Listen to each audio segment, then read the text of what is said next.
ஓ காவிரியால் நீர்மடிக்கு அம்பரமாய் அணையெடுத்தான்.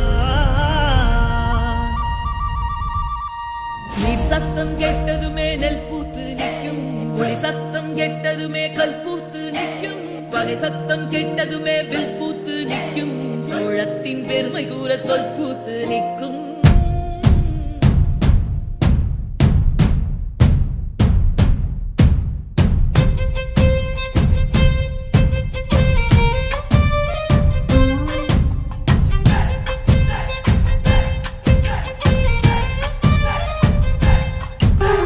பொன்னி நாதி பார்க்கணுமே பொழுதுக்குள்ள கன்னி பெண்கள் காணணுமே காத்த போல